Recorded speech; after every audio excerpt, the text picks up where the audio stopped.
Hey everybody, quick video here. If you are invested in the stock market or you follow the stock market, you probably see it's down a lot. If you're invested, your portfolio is probably down. I don't have a script here. I don't use a script. I share my real money portfolio. This is my real money portfolio over the last month. I'm down $17,000. We're at a total value of 153,131. And in total, we have put in $156,000 since February of 2022. So now we have dipped back into the negative category. We're down almost $3,000 since February of 2022. If you're new to this channel, I'm Austin. I'm building my portfolio right here transparently on this channel. I have a supporting newsletter. It is linked down below, investor.beehive.com. That's where you can follow all of my moves, all of my transactions. You get all the screenshots and reports and all the research I do. But I share it here on YouTube as well. So I'm talking about the stock market being down, my portfolio being down, my stocks being down, and how I'm handling this situation of losing very real money, my own money, $17,000 of my family's hard-earned money. If you're in this similar situation, you probably appreciate this video. So if you stick around, just subscribe to the channel and like the video. That's the only thing I'm asking for your support. Here's the market today. Everything's down, right? And so what am I doing? Am I selling everything?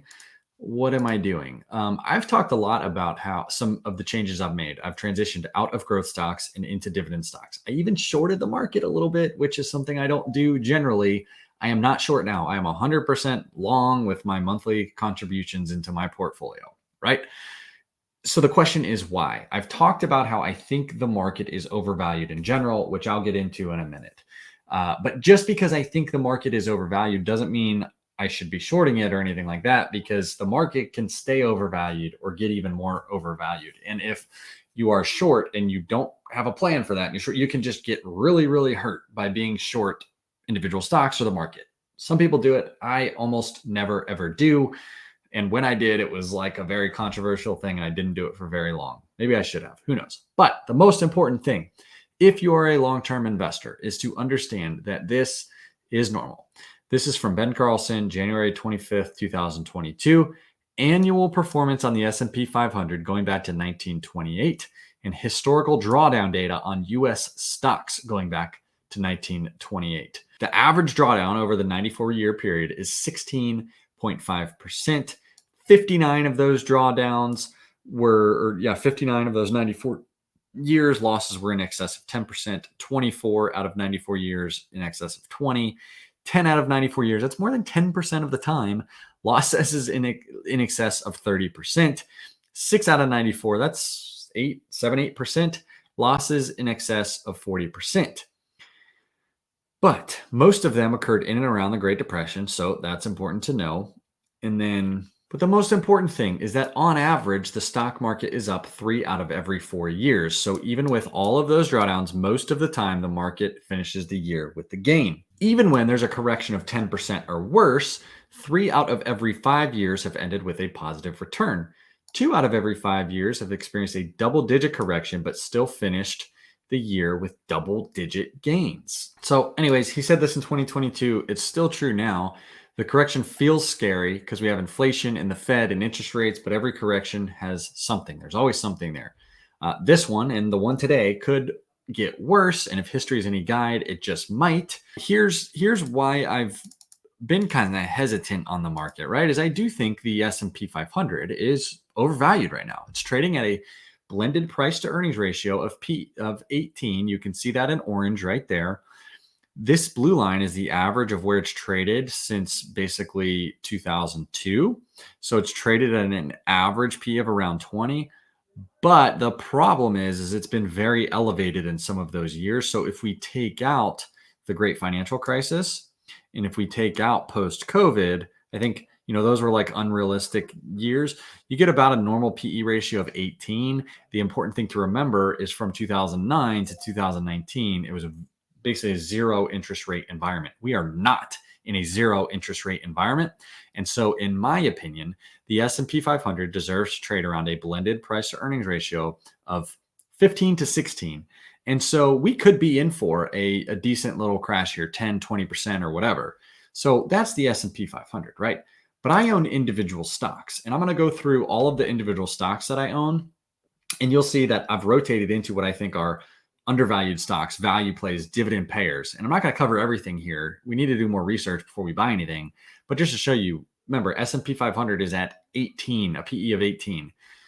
Advance Auto is trading at a blended price to earnings ratio of 10.5. That gives you an earnings per share yield of 10%, which is incredible. And they pay a dividend yield of 4.54% with a dividend payout ratio of 46%. Okay, so it's high, but it's not extremely, extremely high. All right, next up is Brookfield Corporation, trading at a blended price earnings ratio of 12. They pay a smaller dividend, but still well below the S&P 500 and below its historical average on a PE. PE is not the best to look at with this, but it gets the job done for trying to be quick about this, right? Okay, Digital Realty Trust. I don't own this one yet, but it's on my list to buy.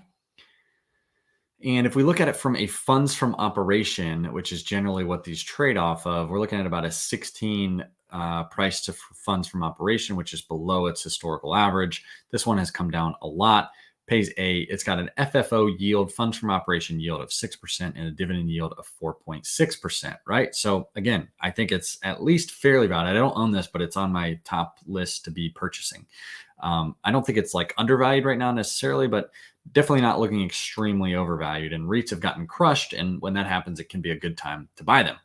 Okay, we're going back to adjusted operating earnings for FNF, which is Fidelity National, a blended price earnings ratio of 7.8, EPS yield of almost 14%, dividend yield of 4.85%, and the historical average PE ratio of 17. And even if we think that is too high, we are at less than half of that right now.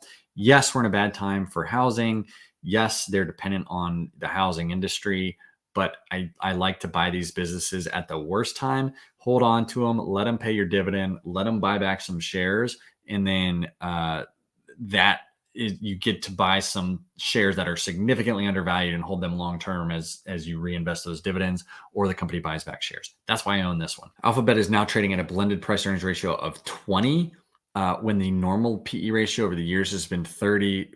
Alphabet's not going anywhere. People are scared right now because of all this AI stuff and the market coming down. This, in my opinion, is a great time to be buying Alphabet, be buying Google shares, and just accumulating a decent sized position over time. I'm going to show you exactly the percentages that I hold them at the end of the video, but we could see it's trading at a discount to where it has traded historically.